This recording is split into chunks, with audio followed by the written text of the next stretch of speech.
I'm so open to different opportunities now because if you walk through one door, you don't know how many doors you're going to find on the other side. And, Mm-hmm. sometimes you find success in a decision that you make, but other times it's a corridor to some other decision that you make as a result further down the line. And then if there's downtime or if I get flummoxed and I hit a wall in the work side, I can just go to the personal side and find something else to do. I can change gears because I have a roadmap.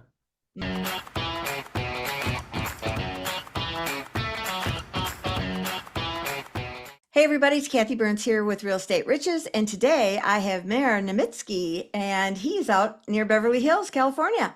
Hey buddy, Well, thank you for having me. I'm excited to have you. As I mentioned to you before we started this recording, that I had done some research on you, and I saw how you got into real estate. I want you to tell the story, just briefly, we kind of touch on it. But for me, it was about making a decision that was life changing because you really were headed on a path that was going to be one that you didn't feel was going to be fulfilling. You recognized it young and made a pivot, and relatives help you get on another path. So if you can summarize that up fairly quickly, but still memorable, we'd love it.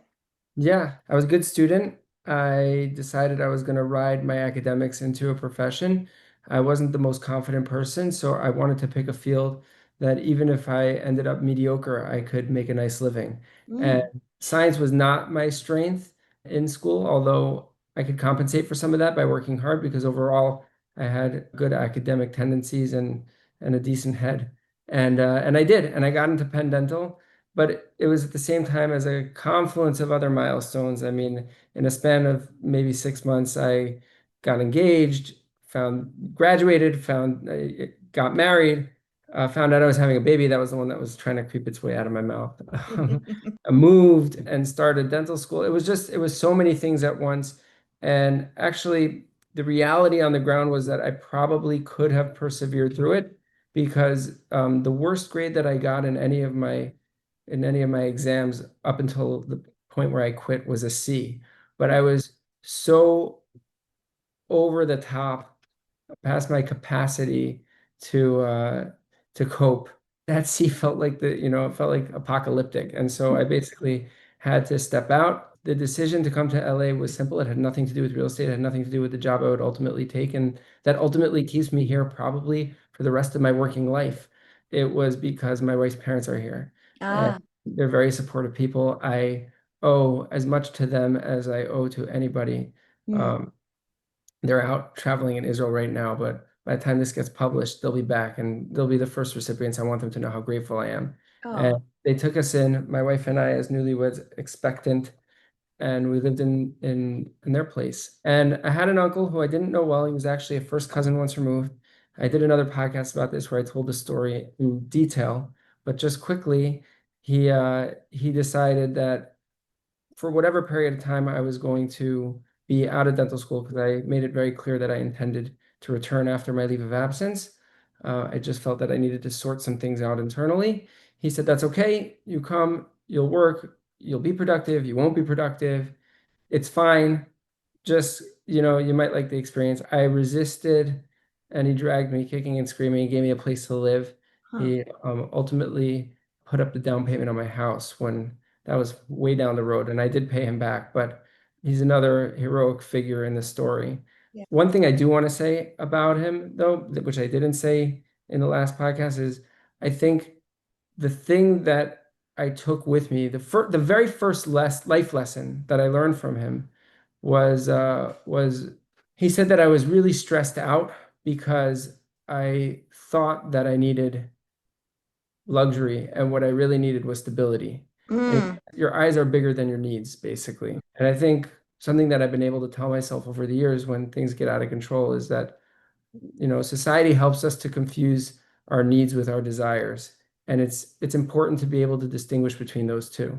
And Good. so thank God I'm blessed to have all the things I really need and many of the things that I just want.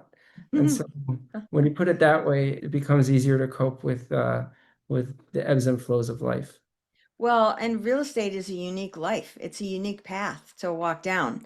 I don't think anybody really understands what they're getting into when they get their real estate license, and the public just sees it as a glorified way that you just get a chunk of money and you don't work much for it, and yet we work our tails off, and it is a very personable business that where you need to build relationships. People need to trust you, you need to trust them, you build teams, and it's a harmony of all of this.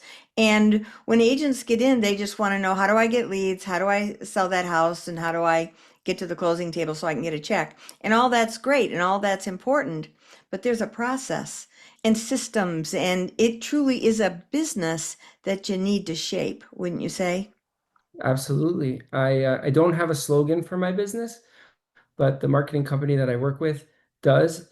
Their slogan is "Make friends, serve people." I couldn't put it any better myself. I think if the Mhm. relationships are strong, if the trust level is strong, I think there's no better way to develop leads than with those real authentic, organically grown and nurtured relationships. And for Nurtured. those who think that that what we do is easy, that you can just fall into it, take a look at how many people do have real estate licenses and are not doing volume at all. I see a lot of realtors that like to advertise themselves in the top 1%. And I think if the public knew what the other 99% looked like, they would be less impressed. But Right. it's certainly a cutthroat business. And Mhm. I think, like anything else, if you don't try to take shortcuts, if you really put in the work and you're the type of person who people could trust and you're cut out for that. Listen, I love being in the service industry. I say I'm excellent at holding hands and kissing butts. And it's true. There's no shame in it. I think No. people enjoy being taken care of, and that's why I'm in this. Now, yeah, I have a feeling that you're pretty much referral right now. How many years have you been doing it? I did 4 years in the mortgage business with my uncle, and Mhm. then a position opened up because he had multiple layers to his business. A position opened up in the real estate business. I had seen how free form it was, where lending was so much of a science, real estate was so much more of an art, and the structure of it, even though I do have some OCD, the structure of the lending felt confining to me. It was stressful. There were more Mhm. rules than I could possibly remember. Mhm. And in real estate, it was like, whatever you can get two parties to agree to is pretty much fair game. So super collaborative, really open-ended problem solving. So 4 years in the mortgage business, 6 years with my uncle in the real estate when that position opened up. And then the end of 2020, we parted ways. I was with another team for 2021. It was me and three ladies that are all older than me. And I had a great year, but at the end of the year, we made a calculation, and because we had split everything 4 ways, I had actually paid in more than I had gotten out of the partnership. And I came to him and I said, I would love to stay. That's my goal. I like being part of a team, but we just need to be able to attribute the deals to the individuals who bring them or figure out some other metric Mhm. so that, I can be rewarded commensurate with the work that I'm doing. Of course.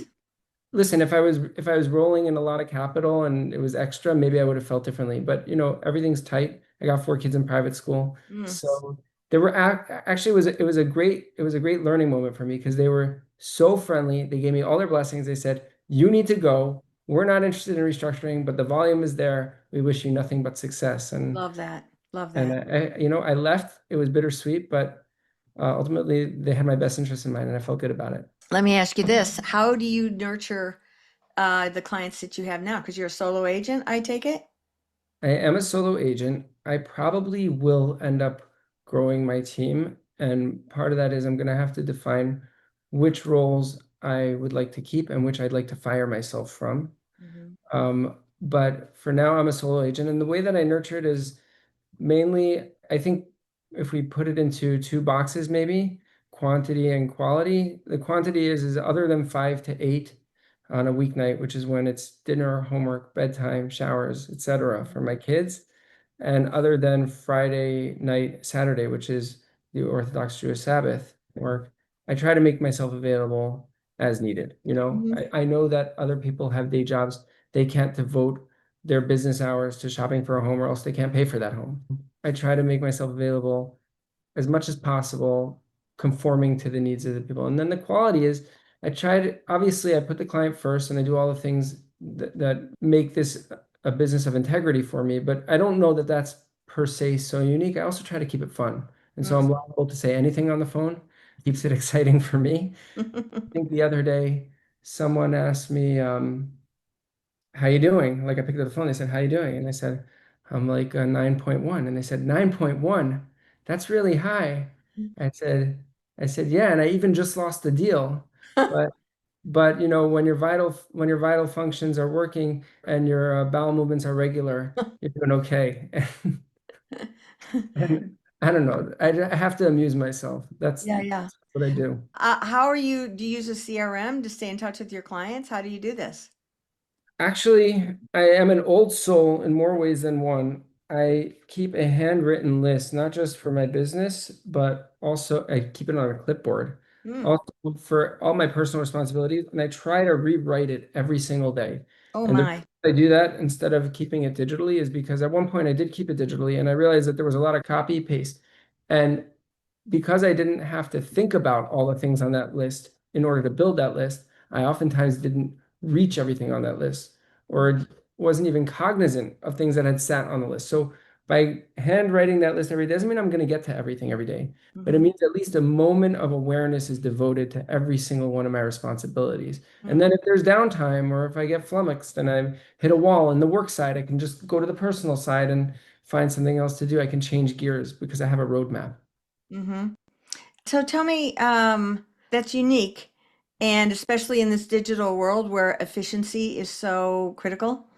I'm hearing you want to be able to step back, and I met a guy, he worked at KW for years. He was one of the top KW guys out of California, I'm pretty sure. And I met him and he told me these incredible numbers of production that he did. I go, that's not humanly possible. You better tell me how you did that. And so he had an office manager. He's a solo agent, but he had an office manager who ran the team. That was the marketing over above everything. So a percent went to that person. He had a buyer's agent and he had a showing agent. He had a showing agent and he had a listing agent that would go out and do all the properties. He was only the connector. That was his whole Mhm. role. And he did his appointments often on Zooms. And he did high end over in California. What's a really big one there? Palm Beach. Sure, one second. It's Palm Desert or Palm Springs. Palm They're Springs, adjacent to each yes. other. So I think that's where he was out of.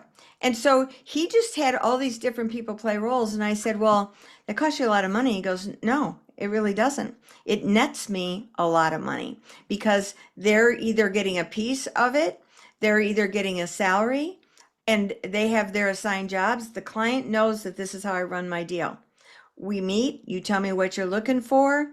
I tell my person to dive into it. They review it with me. I go over it. They're the ones that you'll talk to throughout the week on Fridays. We'll have a set appointment that we call. We talk on Fridays. When the offer comes through, that agent that's been working on it, they'll review it with me. I'll look at the comps, I'll review it. But these are seasoned agents that know what they're doing. But they're real estate agents, but they get a piece of it because he has the connections. So he spends his time networking. He spends his time in social events where he's connecting like crazy to all these powerful investors and money makers, and he just makes a fortune and he lives a comfortable, easygoing life. He's got a bunch of kids, and he says family's top priority to me. This is how I do it. And so I thought, brilliant. And he had a CRM that the office manager was in charge of everything, and they did client appreciation stuff, but it was really about leveraging so that he could do what he was best at, which was the relationships, which is what you're sounds like you're at. Yeah, and I think what he did is really impressive because he managed to give credibility to people who are not him just by virtue of his proximity to them. And I Yes. think that that's something that is probably a gradual process. I think if I delegated to that, and listen, delegating is not my strength. I don't like to Mm. be in a position of authority, but it's something that I'm going to have to work on. But I think it does have to be gradual. I think if all of a sudden five people appeared in my operation and one was for showings and one was for listings and one was, I think my people would be sort of, they would Oh feel yeah, I think I've think you have to layer that in if you haven't done it. Because first of all, it'd be overwhelming unless I brought in the office manager who already knew how to run all that stuff. And now you're taking charge and you're telling me how we can do this. Different story. And I think that is where he started.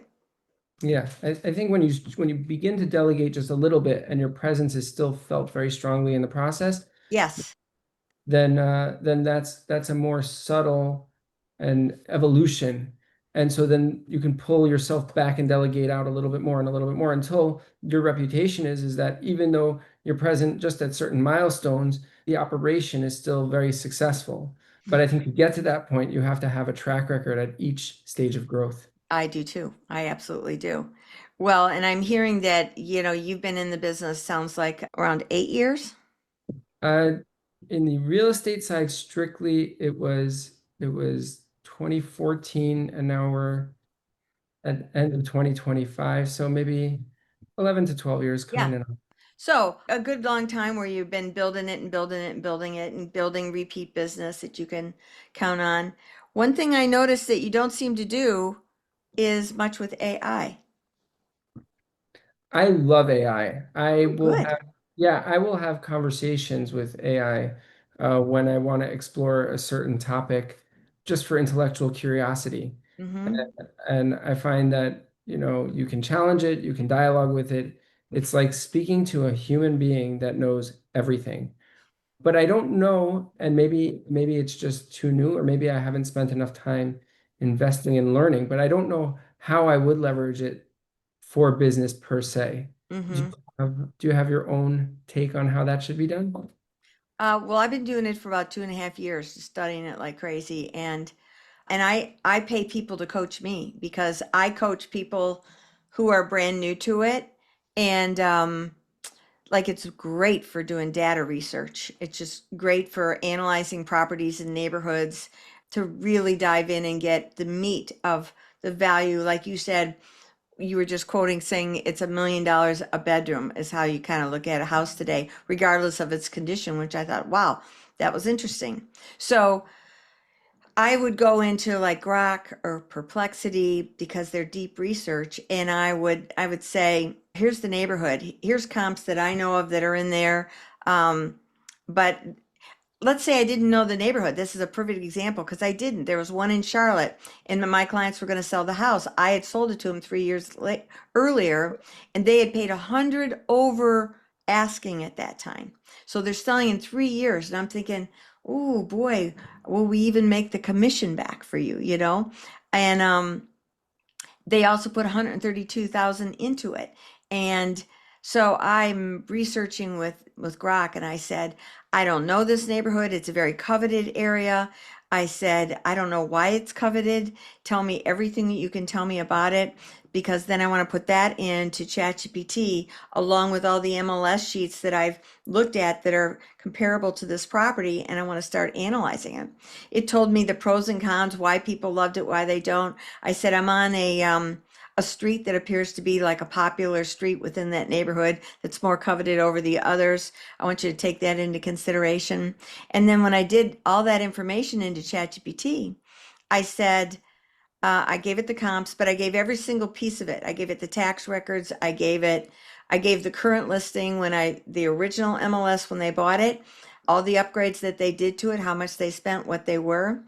I then did all the comps, and I said, now you are an expert appraiser specializing in this particular area, and I want you to analyze it. Here's all the different sheets because I had all the pictures, I had the taxes, Wow. every piece, and there was a lot of sheets going up there.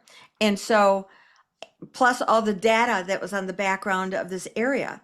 And then it gave me some stuff, and I said, this comp doesn't look right. You haven't factored in 2-car garages or 3-car garages and 1-car garages, because the price variation was 500 to 5 million in the neighborhood. Like, what's that about? And very popular. It was a walkability to Charlotte, and people loved it. They're addicted to this neighborhood.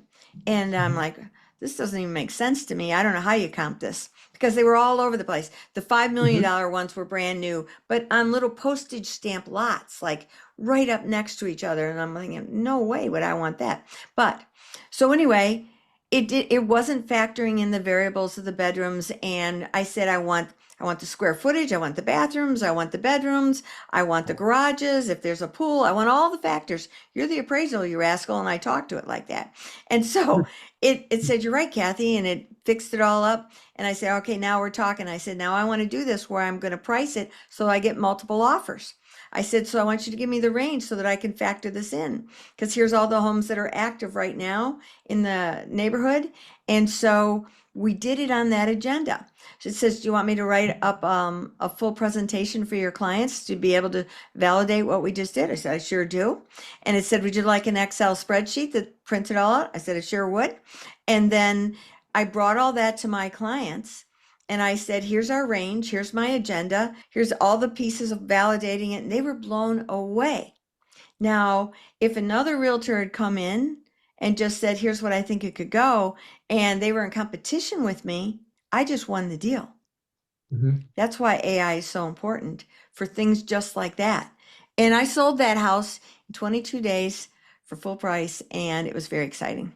Wow, amazing. Yeah. And it was a 1999 house, even though they put 132 in it. No. And we did it for 1.2, I think, which was a Amazing. lot over there. So let me ask you this, because I could see myself doing all of that in an area where maybe I'm a little bit less familiar, Hmm? but I think with not even consciously, my mind is able to factor in a lot of those things just because of experience and because of exposure to so many deals in my area of expertise. Would you have done the same manual research through AI in the area that you know best, or would you have automated it mentally? I would have done it. I would not have done it to the depth because I spent hours on that. But I'm a big researcher on the value anyway because it's a very funky market. And a lot of the homes that I do are waterfront homes. And so it could be a cottage right next to a high-end home because on the lake here it doesn't matter because I'm by a lake. And and those need deep research to factor in because it's really the view of the water, the depth of the water at your dock, the Wow. it's all that you start at the water and you bring it in. The house is the last factor. And so Wow. each house, so I have to find other houses like it, in that scenario that have that view and it's a guessing game in a lot for that, even with the appraisers. How So, does one know what the depth of the water is and on the well, a lot of times you're just going out there with a pole. You're no just kidding? getting a feel because it's a man-made lake, so they raise it and lower it.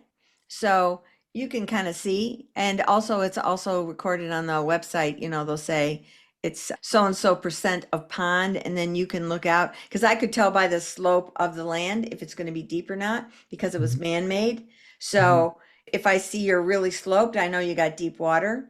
mhm. But if you're flat, I know you got mud out there. That's And so fascinating. I can just tell from the pictures of what I'm That's dealing with that. And the docks are all different values too. So I decided to specialize in that so that would be my strength. mhm, And and I'm unique out here in that. mhm. I'm sure not every realtor travels around with a pole for measuring depth. I certainly don't.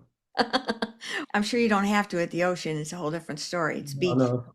If we get a tenth of an inch of rain, it's news, you know? Yeah. So that's where we're at with water. Yes. But there's workflows like for you manually do all your paperwork and I applaud you for that. And yet I see so much time there. And I would want to automate that myself just so that I could have more time to do what I do best, which would be getting the buyers or the sellers. And for me, it's the sellers. Mhm. Or do you And only work with sellers?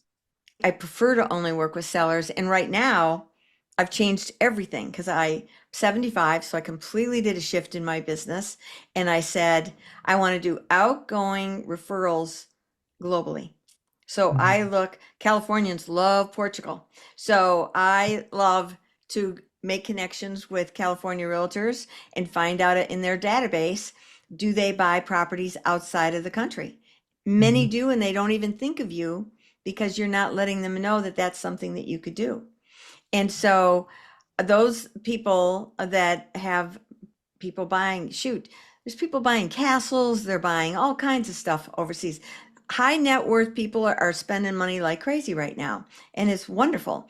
I've done a, I had a guy want a castle in France. I had another one wanted a hotel in Portugal, and I just did I've done two equestrian runs and just a regular house. I just did one in Kenya. How do you develop your contacts overseas and how do you vet them? I'm with eXp Realty, and so we are in now 31 countries. So I'm very on purpose of getting to know the country leaders in these countries. Mhm. And I go over to Portugal on a regular basis, so I get to know the luxury agents that are over there. But I can vet them internally with the company because it's one company versus a bunch of franchises. So I can see internally and I can do a global referral in under 3 minutes. Mhm. And it's amazing systems that they've got. And so I don't Did you want to do sales anymore. did you get a tour of the castle that you helped sell? No, the guy wanted one, and I just said, "Yeah, I can get that for you." Because when I was in Lisbon, I met a bunch of realtors from France, and they were telling me that they had castles and all these different things. It's a big deal for people to get a castle. They'll turn them into an event center, and they don't necessarily want them for their home. They turn them into event centers. Depending on the size of the castle, they could be a bed and breakfast. And the hotel that that same guy wanted, he wanted to fix her upper, so he needed to be able to hire people there. So I needed to know that I had people who could get me the contractors that he was going to need to work with.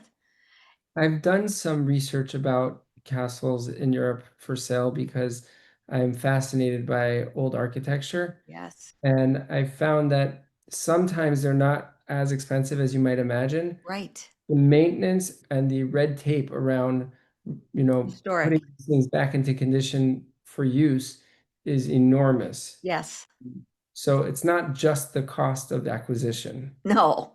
And that's why it's important to have somebody that knows what the heck they're doing. You can't just say, "Oh, I want to go buy a castle and let's go write up the deal." And they don't close quickly either. They Mhm. take longer. And in a lot of countries, you don't even need to have a license. So knowing who the contacts are critical.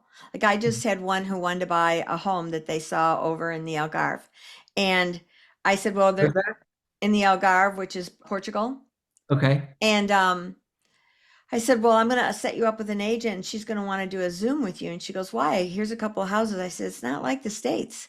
I said, "She's going to need to know that this area even fits what you want. Won't you want that?"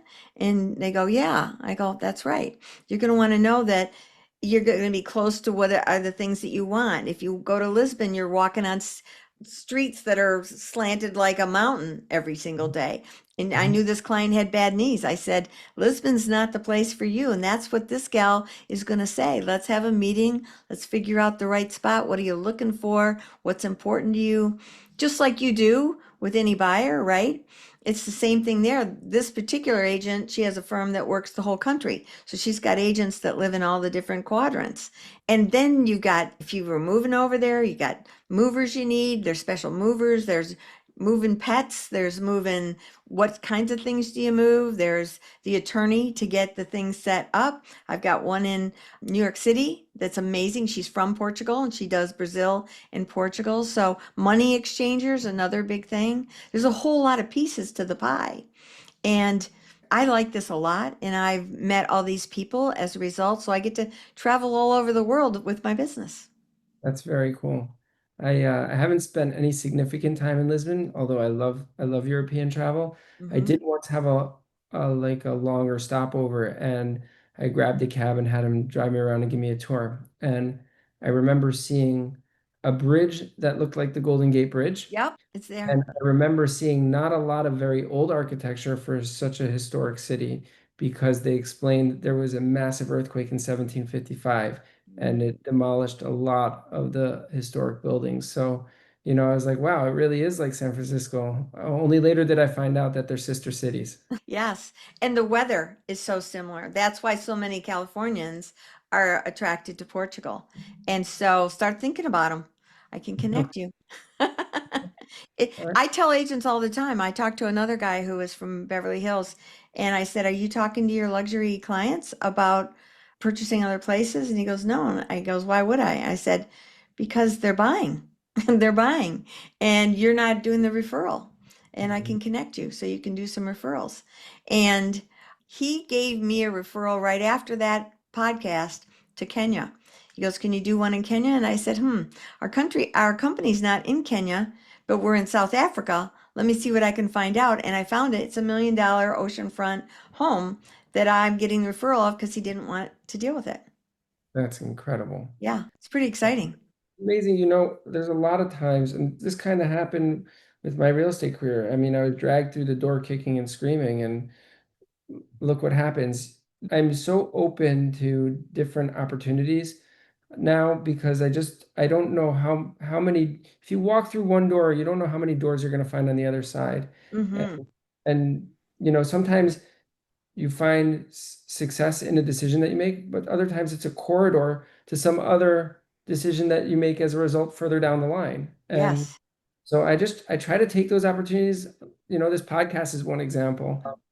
I don't host my own podcast, but I'm happy to go on anybody's podcast because I learn a little bit from each agent and then I post it for my listeners and they get to hear what it sounds like in another part of the country. Yes. So That's you just smart. never know who you're going to meet and who you're going to shake hands with and Yes. and where it's going to take you. And Yeah, that's I love it.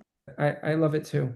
I do too. I do too. I love the growth that you can go in it because you can really kind of pick any path you want to go within it, you know? Yeah, Well, this has been great. I appreciate you being on here, Mayor. my pleasure. And I just wanted to thank Mir so much. And we will have all his contact information below, so you'll be able to do that. So we hope you subscribe and check out the podcast channels and all the other podcasts that we've got on. And we'll see you on the next one. Thank you so much, Kathy. Let's book a strategy call and see how it would look in your eyes. And if you're thinking, man, I'd like to have a conversation with Kathy Byrnes. Maybe I'd like to be part of this EXP company and see what it's all about. That sounds good to me. Let's book a strategy call and let's have a talk. No pressure, but man, it's worth a conversation. The link's in the description.